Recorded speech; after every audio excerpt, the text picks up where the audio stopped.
तेव्हा डील झालं होतं तेव्हा भारतीय जनता पक्षानं त्या संदर्भात शंका उपस्थित केल्या होत्या. त्यांच्या क्षमतेविषयी, त्याच्या इंजिनाविषयी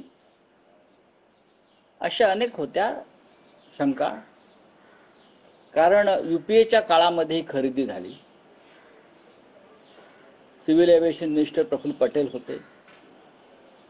वारंवार त्यांना खुलासा करावा लागत होता, हे सत्य आहे. पण आता हा अपघात झाल्यावर त्या संदर्भात तपास सुरू आहे. मुळात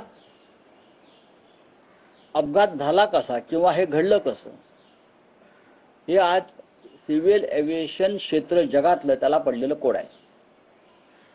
30 सेकंदामध्ये घडलं कसं, एकाच वेळेला 2 इंजिनं बंद पडली कशी, कोणी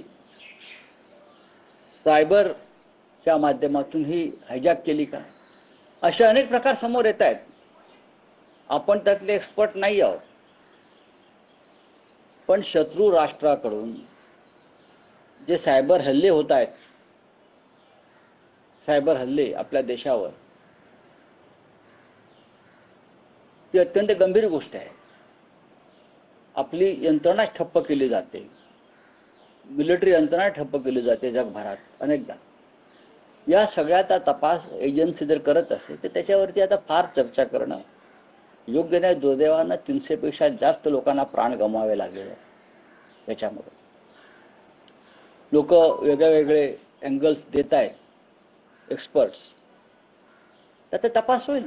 रावसाहेब, तुम्ही जो संशय व्यक्त करता आहात, सायबर हल्ला किंवा ज्या पद्धतीनं अत्याधुनिक सगळ्या यंत्रणांचा वापर होतोय, तर हा अपघात आहे की घातपात आहे, तुमचं काय मत आहे?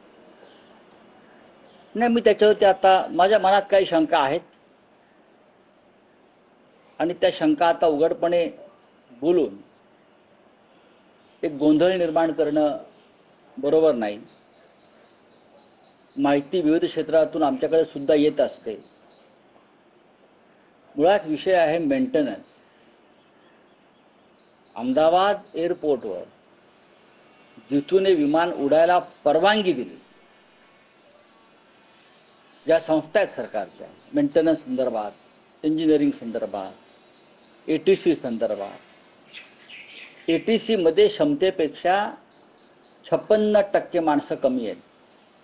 ATC मध्ये, DGCA मध्ये, ज्यांच्याकडून विमानाच्या सुरक्षेशी सगळ्यात जास्त जबाबदारी आपण अपेक्षा करतो, तेथेच माणसं कमी आहेत.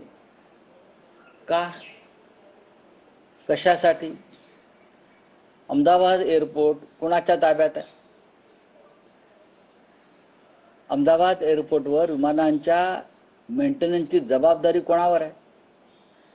या सगळ्या गोष्टींवर आज लोक, प्रवासी यांच्या मनात संशय आहे.